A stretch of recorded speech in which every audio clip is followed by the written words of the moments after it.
நம்மை எப்போதும் சந்தோஷத்தோடு வழி நடத்துகிற நமது ஆண்டவர் இயேசு கிறிஸ்துவின் நாமத்திலே நான் உங்களை வாழ்த்துகிறேன். இந்த நல்ல நாளிலே மீண்டும் நேரலையிலே உங்களை சந்திப்பதிலே எனக்கு மிக்க மகிழ்ச்சியாக இருக்கிறது.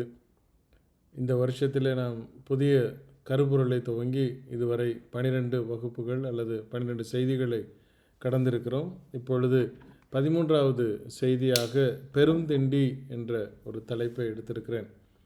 இயேசு கிறிஸ்து இந்த உலகத்திலே ஜீவித்திருந்த நாட்களில் நம் மத்தியிலே, உலகத்தார் மத்தியிலே வாழ்ந்திருந்த நாட்களிலே அவர் போதித்ததான அநேக தலைப்புகளில் ஒவ்வொரு தலைப்பாக இயேசு கிறிஸ்துவின் அடிச்சுவடுகள் என்ற பொருளின் தலைப்பின் கீழே வாரம் ஒரு செய்தியாக பார்த்து கொண்டு வருகிறோம். ஏறத்தாழ 400 தலைப்புகளுக்கு கீழே இயேசு கிறிஸ்துவனுடைய போதனையை அட்டவணையாக நாம் பார்க்க முடிகிறது. அப்படியாக நாம் 400ஐயும் பார்க்க முடியுமா என்பது அறியவில்லை. இந்த வருஷத்தில் எத்தனை முக்கியமாக நாம் முடிக்க முடியுமோ அத்தனை நாம் பார்க்கலாம். கர்த்தருக்கு சித்தமானால் அடுத்த வருடத்திலும் ஒருவேளை இதே தலைப்பை நாம் தொடர வேண்டும் என்பது இருக்கும் பட்சத்தில் நாம் அதை தொடர்ந்து மேற்கொண்டு பார்க்க முடியும். இந்த நாளிலே பெருந்திண்டி என்ற ஒரு வார்த்தை அநேகர் படித்திருப்பீர்கள்.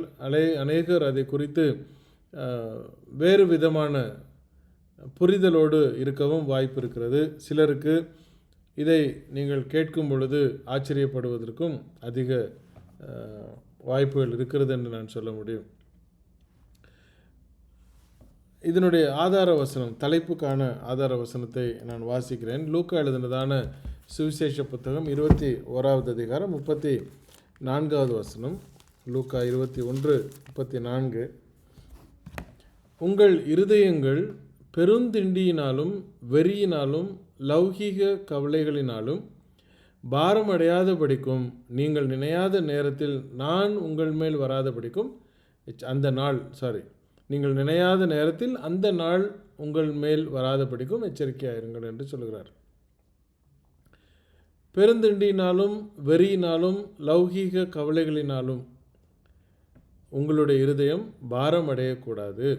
ஏனென்றால் எந்த நேரத்திலும் கர்த்தருடைய நாள், அவர் வரவேண்டிய நாள் திடீரென்று வந்துவிட்டால்,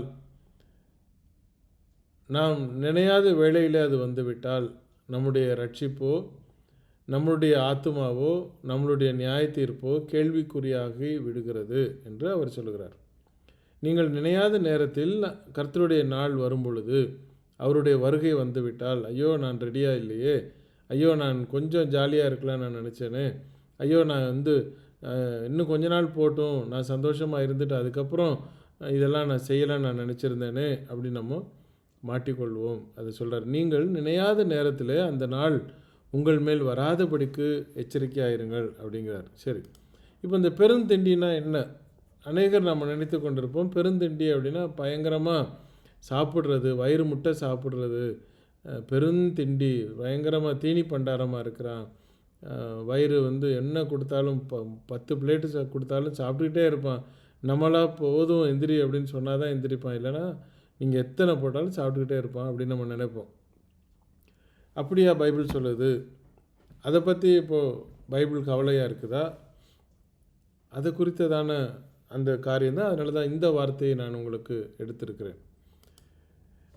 ஆங்கிலத்தில் இந்த வார்த்தையை எப்படி சொல்லுகிறது என்றால் சர்ஃபீட்டிங் அப்படின்னு சொல்லப்படுகிறது. கிங் ஜேம்ஸ் வெர்ஷனில் சர்ஃபீட்டிங் அப்படின்னு அந்த வார்த்தையை பயன்படுத்துகிறார்கள். நியூ கிங் ஜேம்ஸ் வெர்ஷனில் கரௌசிங் என்று அது பயன்படுத்தப்பட்டிருக்கிறது. அதாவது இன்டல்ஜிங் இன் ஒன்ஸ் அப்படைட்ஸ் எக்ஸசிவ்லி என்று அதனுடைய வார்த்தையின் அர்த்தம். சர்ஃபீட்டிங் அப்படின்னா அல்லது கரௌசிங் அப்படின்னா ஒருவருடைய ஆசையை அதீதமாக நிறைவேற்றிக்கொள்வது, அபகரித்து கொள்வது, அதுதான் அந்த சர்ஃபீட்டிங் அல்லது கரௌசிங் அப்படிங்கிற வார்த்தை ஆங்கில வேதாகமத்தில் மொழிபெயர்க்கப்பட்டிருக்கிறது. ஆனால் ஆங்கில வேதாகமமோ நேரடியாக மொழிபெயர்க்கப்பட்ட வேதாகமம் அல்ல, தமிழ் வேதாகம்தான் நேரடி மொழிபெயர்ப்பு. எபிரேயத்திலிருந்து பழைய ஏற்பாடு நேரடியாக தமிழிலே மொழிபெயர்க்கப்பட்டது. புதிய ஏற்பாடு கிரேக்கம் லத்தீன் பாஷைகளிலிருந்து நேரடியாக மொழிபெயர்க்கப்பட்டது. அதன் நிமித்தமாக நமக்கு வார்த்தைகளிலே ஆழம் மிக அதிகமாய் எந்த இழப்பும் இல்லாமல் அதை அப்படியே பெற்றுக்கொள்வதற்கு நாம் அதிக கிருபை பெற்றிருக்கிறோம். அப்போது ஆங்கிலத்திலே நீங்கள் பார்ப்பதை காட்டிலும் பெருந்திண்டி என்று தமிழிலே மொழிபெயர்க்கப்பட்டிருக்கிற இந்த வார்த்தைக்கு அர்த்தத்தை சரியாக நாம் புரிந்து கொள்ள வேண்டுமெனில் மூல பாஷையான கிரேக்க பாஷை, புதிய ஏற்பாடு இல்லையா, கிரேக்கம் லத்தீனில் எழுதப்பட்ட காரியங்களில் இப்போ பெருந்திண்டி என்ற அந்த இடத்துல மூல பாஷையில் என்ன எழுதியிருக்கிறது என்று நாம் பார்க்க வேண்டும். கிரேக்க மொழியில் எப்படி இருக்கிறது என்றால் கிரைபாலே என்று போட்டிருக்கிறது அந்த வார்த்தை. கிரைபாலே அப்படிங்கிற ஒரு கிரேக்க வார்த்தை இங்கு பயன்படுத்தப்பட்டிருக்கிறது. அது என்னென்னா, குடிபோதையில் இருந்து தலைவலி வரக்கூடிய அந்த தலைவலி, அதாவது குறிப்பாக ஒரு மோசமான செயலாக, அதாவது பெருந்தீனி என்ற ஒரு ஒப்புமையாக சொல்லப்படுகிறது. குறிப்பாக எப்போ தலைவலி வருது அப்படின்னா, குடிபோதையில், அதீத குடிபோதை. இப்போ பாரு, தண்ணி அடிச்சுட்டே இருக்கிற, தண்ணி தலையை சுற்றிக்கிட்டே இருக்கும், கண்ணு சொறி இருக்கும், அப்படியே கண்ணு சிவப்பாக இருக்கும், ஒரு நிலை இருக்க மாட்டான், எந்நேரமும் அந்த தலை பாரமாக இருக்குது அப்படின்வாங்க. ஏன்னா நைட்டு இப்போ எந்நேரமும், இப்போ முன்னாடிலாம் வந்து நைட்டு மாத்திரை குடிச்சிக்கிட்டு இருந்தவங்களாம் இப்போது பகலில் காலையில் எழுந்திரிச்சு சாராயம் குடித்தாதான் அவங்களுக்கு அன்னைக்கு நாளே ஓடுது. எத்தனையோ பேர் இன்றைக்கி வேலைக்கு போகிறவங்கெல்லாம் ஒரு டோஸ் எடுத்துக்கிட்டால் தான் அவங்க வேலைக்கே போக முடியுது, இல்லைன்னா அவங்க கை காலெலாம் நடுங்குதுங்கிறாங்க. அப்படி ஒரு சூழலில் இருக்கக்கூடியவர்களை அங்கே நம்ம பார்க்குறோம். குடிபோதையிலிருந்து தலைவலி வரக்கூடிய அளவிற்கு எப்பொழுதும் குடிப்பழக்கத்திலே அடிமையாக இருக்கிற ஒரு காரியம் பெருந்திண்டி என்று அங்கே பார்க்கிறோம். அதிகப்படியான மது அருந்துவதால் ஏற்படும் தலை சுற்றல் மற்றும் தலைவலி குறிக்கும் ஒரு வார்த்தை தான் கிரைபேல் அப்படிங்கிற வார்த்தை. கிரைபேல், அதாவது பெருந்திண்டி அப்படின்னு தமிழில் என்ன இருக்குது, அதற்கு மூல வார்த்தையின்படி பெருந்திண்டி அப்படிங்கிற வார்த்தைக்கு அர்த்தம் என்ன அப்படின்னு சொன்னால், அதிகப்படியான மது அருந்துவதால் ஏற்படும் தலை சுற்றல் மற்றும் தலைவலியை குறிக்கும் ஒரு வார்த்தை கிரைபேல். இப்போ பெருந்திண்டி அப்படின்னு நாம் நினைப்பது மதுவை சார்ந்ததான ஒரு வார்த்தை. அதை நாம் முதலாவது புரிந்து கொள்ள வேண்டும்.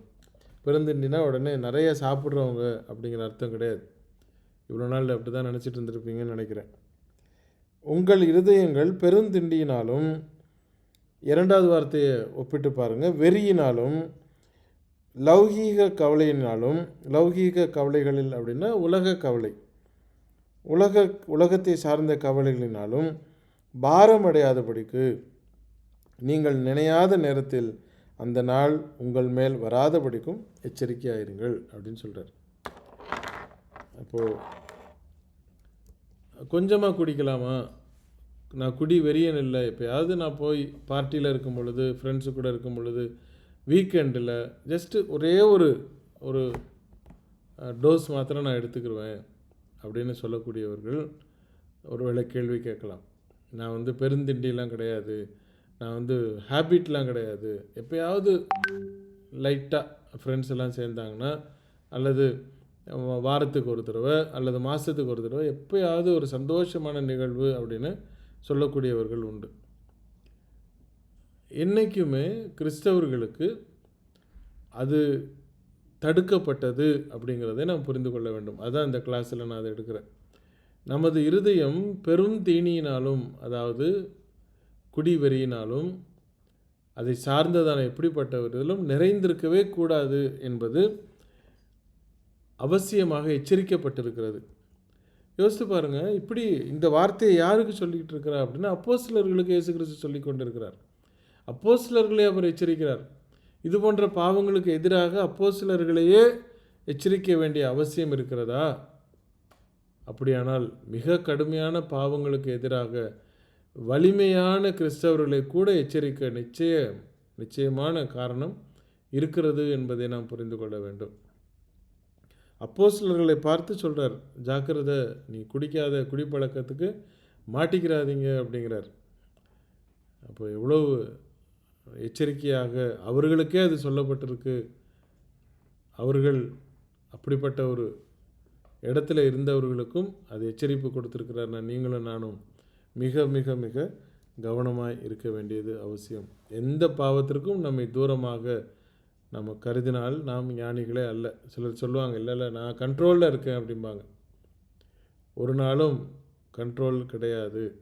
டெஃபினட்டாக கண்ட்ரோலில் இருக்கிறேன் அப்படின்னு சொல்கிறவங்க ஒரு நாள் அதில் அடிமையில் போய் விழுந்து விடுவார்கள். சரி, கிறிஸ்தவத்தில் இருக்கிறவன் கண்ட்ரோலாக குடிக்கலாமா அப்படின்னு அடுத்த கேள்வி. இல்லவே இல்லை. அதுக்கான வசனங்களை நாம் பார்க்கலாம். இந்த உலகத்தை நாம் சார்ந்தவர்கள் அல்ல. அறியாமலேயே நம் மீது இப்படிப்பட்ட காரியங்கள் வந்துவிடும் என்பதை நாம் கவனமாக இருக்க வேண்டியது அவசியம். மத்தேயு 24ஆம் அதிகாரம் 42வது வசனத்தை நான் வாசிக்கிறேன். உங்கள் ஆண்டவர் இன்ன நாளிகையிலே வருவார் என்று நீங்கள் அறியாதிருக்கிறபடியினால் விழித்திருங்கள். எப்பயாவது ஒன்று தான் அப்படின்னா, அப்போ ஆண்டவர் எப்போ வரப்போகிறாரு நமக்கு தெரியாது.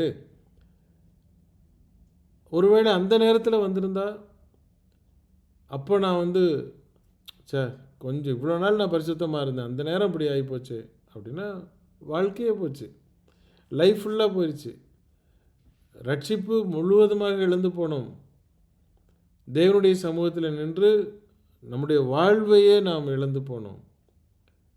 ஸோ அவர் சொல்கிறார், உங்கள் ஆண்டவர் இன்ன நாளிகையில் வருவார் என்று நீங்கள் அறியாதிருக்கிறபடினாலே எப்போதும் விழிப்புள்ளவர்களாய் இருங்கள் என்று சொல்கிறார். மார்க் 13ஆம் அதிகாரம் 33வது வசனத்தை நான் எடுத்துக்கொள்கிறேன். அக்காலத்தை நீங்கள் அறியாதபடியால் எச்சரிக்கையாயிருங்கள், விழித்திருந்து ஜெபம் பண்ணுங்கள், கவனமாக இருங்க அப்படிங்கிறார். ஏன்னா எப்போ வருவார் நமக்கு தெரியாது. நம்ம முதல்ல ரட்சிக்கப்பட்டிருக்கிறோமா? அது முதல் கேள்வி. நாம் ரட்சிக்கப்படவில்லை எப்படின்னா முதல்ல அதுக்கு நம்ம கீழ்ப்படியணும். அதை நாம் தகுதிப்படுத்தி கொள்ள வேண்டும். அதிலே நாம் நிலைத்து நிற்க வேண்டும். தேவன் அதற்கான ஆசீர்வாதத்தை அவர் தராமல் இருந்ததே இல்லை என்று வேதாகமம் தெளிவாய் சொல்கிறது. லூக்கா 12வது அதிகாரம் 35வது வசனம், உங்கள் அறைகள் கட்டப்பட்டதாகவும் உங்கள் விளக்குகள் எரிகிறதாகவும் நம்ம எப்பொழுதும் காத்திருக்க வேண்டும் என்று சொல்கிறார். அறைகள்னால் இடுப்பு ஏன் கட்டப்பட்டிருக்கணும் அப்படின்னா, இப்போ திடீர்னு யாரோ வந்திருக்காங்க, நீங்கள் உட்காந்துருக்கிறீங்க, வெளியே கதவு யாரோ தட்டுறா பாரு அப்படின்னா உடனே எந்திரிச்சு அப்படியே திப்புன்னு ஓடுவீங்களான்னா, எந்திரிச்ச உடனே இடுப்பு முதல்ல லுங்கி எடுத்து டைட்டாக கட்டிக்கிறோம். ஏன்னா ஓடுறதுக்கு ரெடியாக இருப்போம். ட்ரௌசர் போட்டுருக்கணும், ட்ரௌசர் நல்லா இழுத்து மேலே போட்டுக்கிறது, பேண்ட்டுனா நல்லா இழுத்து போட்டு டைட் பண்ணிக்கணும்னா போகிறதுக்கு ரெடியாக இருக்கிறோம். ஸோ அந்த மாதிரி அறைகள் கட்டப்பட்டதாக லைட்டெல்லாம் போட்டு பளிச்சுன்னு எங்கேயா போய் முட்டிக்கிறது இல்லை. அப்படின்னா நான் என்னுடைய பாதை இயேசு கிறிஸ்து இன்றைக்கி வராரு அப்படின்னா நான் ரெடியா? அதுதான் நம்முடைய கேள்வி. அவர் சொல்கிறார், அறைகள் கட்டப்பட்டதாய் உங்கள் விளக்குகள் எரிகிறதாய், டக்குன்னு போனோமா வந்தோமா வேலையை முடித்தோன்னு, அதுதான் நம்முடைய அழைப்புக்கு நாம் தயாராக இருக்க வேண்டும். 1 தெசலோனிக்கேயர் 5ஆம் அதிகாரம் முதல் 8 வசனங்களிலே ரொம்ப ஆச்சரியமான ஒரு காரியத்தை அங்கே பார்க்க முடியும். நான் வேகமாக அதை வாசிக்கிறேன். 1 தெசலோனிக்கேயர் 5ஆம் அதிகாரம் முதல் 8 வசனம், சகோதரரே, இவைகள் நடக்கும் காலங்களையும் சமயங்களையும் குறித்து உங்களுக்கு எழுத வேண்டுவதில்லை. இரவிலே திருடன் வருகிற விதமாய் கர்த்தருடைய நாள் வரும் என்று நீங்களே நன்றாய் அறிந்திருக்கிறீர்கள். சமாதானமும் சௌக்கியமும் உண்டு என்று அவர்கள் சொல்லும்போது கர்ப்பவதியானவளுக்கு வேதனை வருகிறது போல அழிவு சடிதியாய் அவர்கள் மேல் வரும், அவர்கள் தப்பி போவது இல்லை. சகோதரரே, அந்த நாள் திருடனைப் போல உங்களை பிடித்து கொள்ளத்தக்கதாக நீங்கள் அந்தகாரத்தில் இருக்கிறவர்கள் அல்லவே. நீங்கள் எல்லோரும் வெளிச்சத்தின் பிள்ளைகளும் பகலின் பிள்ளைகளுமாய் இருக்கிறீர்கள். நாம் இரவுக்கும் இருளுக்கும் உள்ளானவர்கள் அல்லவே. ஆகையால் மற்றவர்கள் தூங்குகிறது போல நாம் தூங்காமல் விழித்து கொண்டு தெளிந்தவர்களாய் இருக்க கடவும்.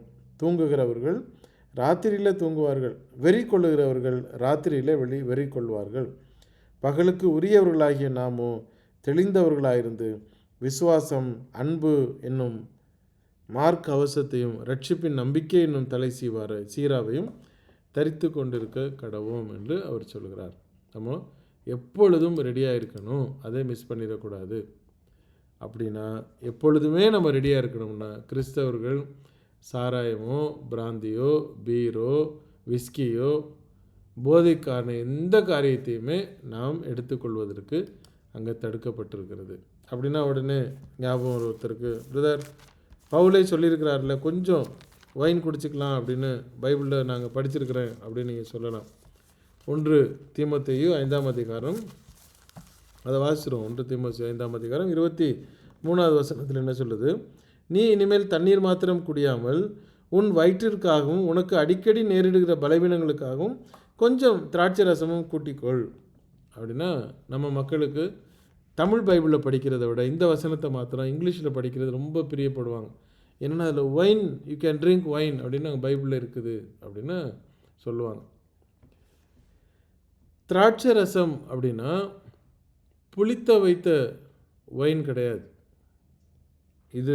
இது கிரேப் ஜூஸ். அது ஃபெர்மெண்டட் கிரேப் ஜூஸ், புளித்த வைத்த திராட்சை ரசம். இங்கே பவுல் சொல்லுகிறது புளித்த வைத்ததல்ல.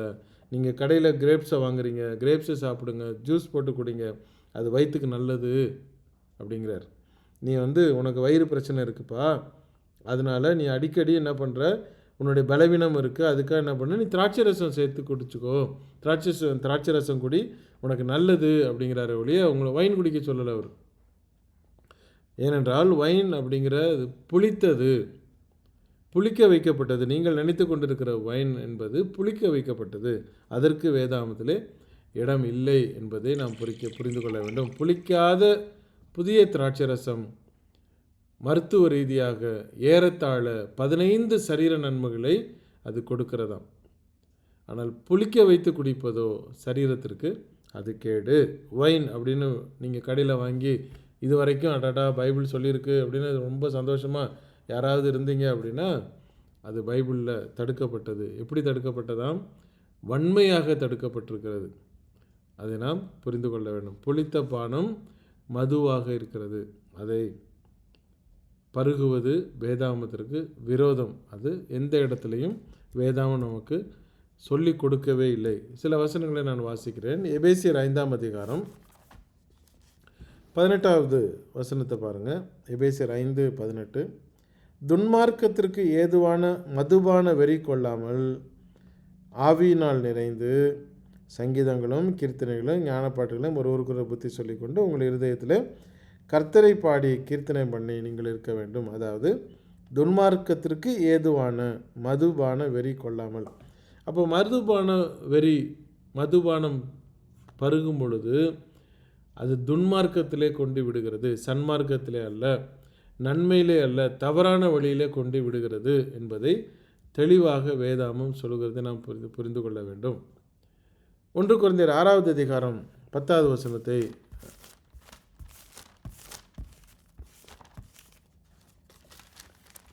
1 கொரிந்தியர் 6ஆம் அதிகாரம் 10வது வசனம் நேர்த்தியாக அங்கே சொல்லப்படுகிறது பாருங்கள். திருடரும் பொருளாசைக்காரரும் வெறியரும் உதாசீனரும் கொள்ளைக்காரரும் தேவனுடைய ராஜ்யத்தை சுதந்தரிப்பது இல்லை. முடிஞ்சு போச்சா? வெறியரும் அங்கே உள்ளே வந்துட்டாங்க, பொருளாசைக்காரரும் உள்ளே வந்துட்டாங்க, திருடனும் உள்ளே வந்துட்டான், உதாசீனரும் கண்டா ஒருத்தனை கண்டுக்கிறதே இல்லை, அவனை உதாசீனப்படுத்துறது. அவங்க பைசா கிடையாது, அவங்க ரொம்ப ஏழை, அவங்க ஒன்றும் இல்லாதவங்க, அங்கே போய் நில்லு, பக்கத்தில் வராது அப்படின்னு ஒரு உதாசீனமாக பேசக்கூடிய வார்த்தைகள். அவர்களெல்லாம் உள்ளே போக முடியாதான். கொள்ளைக்காரர், திருடர், பொருளாசை, வெறியர் அங்கே இடமில்லை என்று வேதமும் தெளிவாக சொல்கிறது. ஏசாயா 5ஆம் அதிகாரம் 11வது வசனத்தை உங்கள் முன்னதாக வைக்கிறேன். ஏசாயா 5:11. சாராயத்தை நாடி அதிகாலமே எழுந்து மதுபானம் தங்களை சூடாக்கும்படி தரித்திருந்து இருட்டி போகும் அளவும் குடித்து கொண்டே இருக்கிறவர்களுக்கு ஐயோ.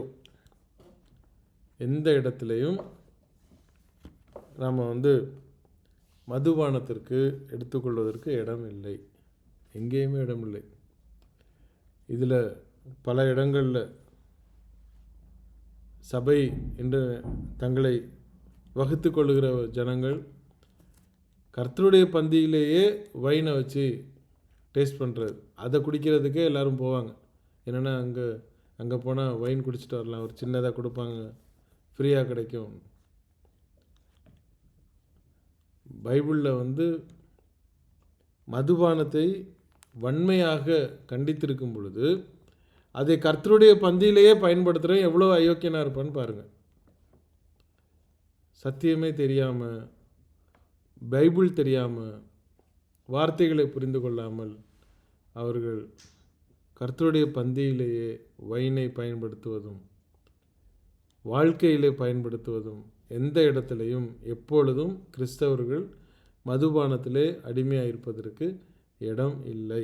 பெருந்திண்டி அப்படின்னா மதுபானத்தை குறிக்கிறது. மதுபானத்தில் அதீதமாக இருக்கிறது. இப்போ அதீதமாக இருந்தாலும் அங்கேயும் இடமில்லை, கொஞ்சமாக இருந்தாலும் இடமில்லை. எந்த இடத்திலும் பெருந்திண்டி அப்படின்னா சாராயத்திலேயோ பியர்லேயோ விஸ்கிலேயோ எந்த விதமான மதுவிலும் அங்கே நமக்கு இடமில்லை. அப்போ நீங்கள் உடனே கேட்கலாம், இப்போ சிகரெட் குடிக்கலாமா? பைபிளில் தான் சிகரெட்டை பற்றி சொல்லவே இல்லையே, சிகரெட் குடிக்கலாமா அப்படின்னு ஒரு கேள்வி வரும்.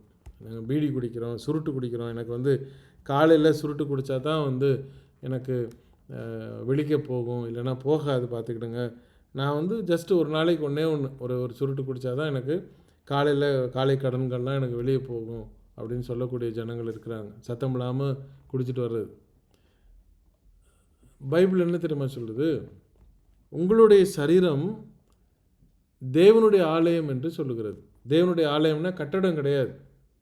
நாங்கள் ஆலயத்துக்கு போயிட்டு வரோம், சர்ச்சுக்கு போயிட்டு வரோம் அப்படின்னா சர்ச்சுக்கு நீங்கள் போகிறது முடியாது. அது பழைய காலம். இயேசு கிறிஸ்துவனுடைய சிலுவைக்கு முன்னாடி இருந்தது தான் ஆலயம் அப்படின்னா ஒரு கட்டடத்தை குறித்தது. ஆனால் இயேசு கிறிஸ்துவின் சிலுவைக்கு அப்புறம் ஆலயம் அப்படிங்கிறது மனுஷனை குறிக்கிறது, நம்முடைய சரீரத்தை குறிக்கிறது. அவர் நம்மிலே வாழ்கிறார், கட்டடத்திலே வாழ்வது அல்ல. கட்டடத்தில் எப்பொழுது இருக்கிறார் அப்படின்னா 2 பேரோ 3 பேரோ கூடி வரும் பொழுது, அவருடைய நாமத்தினாலே எங்கே கூடி வர்றாங்களோ அங்கே அவர் இருக்கிறார். எல்லோரும் போயிட்டாங்கன்னா அது சும்மா மூடி போட்டு வைக்க வேண்டியது தான். அது ஒரு பரிசுத்த ஸ்தலம் மாதிரி அதில் மார்பிள் போட்டு கிரானைட் போட்டு ஏகப்பட்ட கோடிக்கணக்காக செலவு பண்ணி அலங்காரம் பண்ணி அப்படியே உருண்டு கண்ணீர் விட்டு அழுது முன்னாடின்னு ஜெபம் பண்ணால் ஆண்டவர் பக்கத்தில் இருந்து கேட்டுட்டு போயிடுவார்னு ஏமாந்துடாதீங்க. பைபிள் சொல்லவே இல்லை. நீங்களே ஆலயம், நாமே ஆலயம், தேவன் நம்மிலே வாசமாக இருக்கிறார். நமக்குள்ளே இருக்கும் பொழுது என்னுடைய சரீரத்தை நான் எப்பொழுதும் பாதுகாத்து கொள்ள வேண்டும். நான் இப்போ சிகரெட் குடிக்கலாமா? முடியாது. விபச்சாரம் செய்யலாமா? முடியாது. வேசித்தனம் பண்ணலாமா? முடியாது. நான் தவறுகளை செய்யலாமா? முடியாது. எந்த சூழலும், ஏன்னா தேவன் என்னோடு இருக்கும் பொழுது, அவர் உள்ளே இருக்கும் பொழுது நான் எதையுமே செய்ய முடியாது. நான் மீறி செய்யும் பொழுது அவர் வெளியே போயிடுவார், அவ்வளோதான். ஸோ நாம் அந்த ஒரு காரியத்தை புரிந்து கொண்டாலே அன்றி நம்மை நாமே தயாராக வைத்து கொள்ள முடியாது. அப்போ இயேசு கிறிஸ்து எந்த சூழலில் வந்தாலும் நான் ரெடி அப்படின்னு சொல்லணும்னா நம்மை நாம் எப்போதும் பரிசுத்தமாய் வைத்து கொள்ள வேண்டும். ரட்சிப்பை முதலாவது நீங்கள் முறையானதாக பெற்றிருக்கிறீர்களா? உங்களுடைய கேள்வியை கேட்டுக்கொள்ளுங்கள். இல்லை அப்படின்னா முதல்ல எந்த ஒரு தயக்கமும் இல்லாமல் அதற்கு கீழ்ப்படிந்து கொள்ளுங்கள். கீழ்ப்படிந்து உங்களை தயார்படுத்தி கொண்டு ரட்சிப்பின் பாதையில் நீங்கள் நிலைத்து நிறுங்கள். பெருந்திண்டியோ மதுபானமோ எந்த வகையிலையும் எப்பேற்பட்ட ஒரு காரியத்திலும் நம்முடைய சரீரத்தை கெடுத்துக்கொள்ளாமல் நாம் தேவனுடைய வார்த்தைக்கு கீழ்ப்படிந்து வாழ வேண்டியது அவசியமாக இருக்கிறது. நீதிமொழிகள் 23ஆம் அதிகாரம் 29 சில வசனங்களை நான் வாசிக்கிறேன். நீதிமொழிகள் 23ஆம் அதிகாரம் 29 32 முடிய. ஐயோ, யாருக்கு வேதனை, யாருக்கு துக்கம், யாருக்கு சண்டைகள், யாருக்கு புலம்பல், யாருக்கு காரணமில்லாத காயங்கள், யாருக்கு இரத்தம் கலங்கின கண்கள். மதுபானம் இருக்கும் இடத்திலே தங்கி தரிப்பவர்களுக்கும் கலப்புள்ள சாராயத்தை நாடுகிறவர்களுக்கும் தானே. மதுபானம் இரத்த வருணமாய் இருந்து பாத்திரத்தில் பளபளப்பாய் தோன்றும் போது நீ அதை பாராதே. அது மெதுவாய் இறங்கும், முடிவிலே அது பாம்பை போல கடிக்கும், விரியனை போல தீண்டும் என்று சொல்கிறார். கவனமாக நாம் இருக்க வேண்டியது அவசியம். எந்த விதத்திலும் மதுபானம் குடிப்பது வேதத்தின்படி தவறு. ஒரு வசனத்தை நான் உங்களுக்கு காண்பிக்கிறேன். உபாகமம். உங்களுக்கு ஒரு கேள்வி வரும். இந்த வசனத்தை படிச்சிங்கன்னா உங்களுக்கு ஒரு கேள்வி வரும். ஒருவேளை படிக்காதவர்கள் இருக்கலாம், ஆனால் இந்த வசனத்தை படிக்காதவர்கள் இருக்கலாம். ஆனால் இப்பொழுது நான் அந்த வசனத்தை எடுக்கிறேன். உங்களுக்கு உடனே ஒரு பெரிய கேள்வி வரும். உபாகமம் 14ஆம் அதிகாரம் 26வது வசனம். உபாகமம் 14:26, டியூட்ரானமி 14:26. அங்கே உன் இஷ்டப்படி ஆடு மாடு திராட்சரசம் மதுபானம் முதலான சகலத்தையும் பணம் கொடுத்து வாங்கி உன் தேவனாகிய கர்த்தருடைய சந்நிதியில் நீயும் உன் குடும்பத்தாரும் உன் வாசல்களில் இருக்கிற லேவியனும் புசித்து சந்தோஷப்படுவீர்களாக. கவனிச்சிங்களா? திரும்ப வாசிக்கிறேன், கவனிங்க. உபாகமம் 14ஆம் அதிகாரம் 26வது வசனம். அங்கே உன் இஷ்டப்படி ஆடு மாடு திராட்சரசம் மதுபானம் முதலான சகலத்தையும் பணம் கொடுத்து வாங்கி உன் தேவனாகிய கர்த்தருடைய சந்நிதியில் நீயும் உன் குடும்பத்தாரும் உன் வாசல்களில் இருக்கிற லேவியனும் புசித்து சந்தோஷப்படுவீர்களாக. பைபிளில் இவ்வளோ தெளிவாக போட்டிருக்கு அப்படின்னு நீங்கள் கேட்கலாம். மதுபானம் குடிங்கன்னு சொல்லியிருக்கு, காசு கொடுத்து வாங்கி குடிங்கன்னு சொல்லியிருக்கேன்னு கேட்கலாம். அப்படி சொல்லலை. எல்லா இடத்துலையும் தவறு தவறு தவறு தவறு என்று சொன்ன ஆண்டவர் ஒரு இடத்துல மாத்திரம் நீங்கள் அங்கேயே வாங்கிட்டு வந்து ஏன் இடத்துல வச்சு குடிங்கன்னு சொல்லியிருப்பாரா? இல்லையே. அப்படின்னா அந்த இடத்துல ஏதோ ஒரு சிக்கல் இருக்குது. நாம் புரிந்து கொள்ள வேண்டியதில் ஏதோ ஒரு சிக்கல் இருக்குது. அதை நீங்கள் தெரிந்து கொள்ள வேண்டும் என்றால் நம்முடைய கேள்வி பதில் குழுவில் இருக்கிறவர்களுக்கு தெரியும். இதை நான் பலமுறை பகிர்ந்திருக்கிறேன். குழுவில் இல்லாதவர்கள் நீங்கள் நம்முடைய வெப்சைட்டில் போய் 390வது கேள்வியை நீங்கள் படித்து பார்த்தால் அதற்கான விளக்கம் உங்களுக்கு தெரியும். கன்னியாகுளம் COC நம்முடைய பிளாக் ஸ்பாட் இருக்கிறது, வேர்ட் ப்ரெஸ் இருக்கிறது. நம்முடைய வெப்சைட்டில் போய் நீங்கள் அந்த கேள்வியில் 390ஐ நீங்கள் படித்து பார்த்தால் அதனுடைய விளக்கம் உங்களுக்கு தெரியும். அப்போ எந்த இடத்துலையும் நாம் மதுபானத்தை அருகக்கூடாது. அது கர்த்தருடைய பந்தியில் ஒருத்தவங்க அதை கொடுக்குறாங்கன்னா அந்த இடம் தவறான இடம். அவர்கள் சத்தியம் அறியாதவர்கள். அதில் எந்த மாற்று கருத்தும் இல்லை. வேதத்தை சரியாக அறியாதவர்கள். அது முற்றிலும் தவறு என்பதை புரிந்து கொள்ள வேண்டும். மீண்டும் புதிய தலைப்பில் அடுத்த சனிக்கிழமை உங்களை நான் மீண்டும் ஆன்லைனில் சந்திக்கிறேன். தேவன் தாமே நம்மை ஆசீர்வதிப்பாராக. ஆமேன்.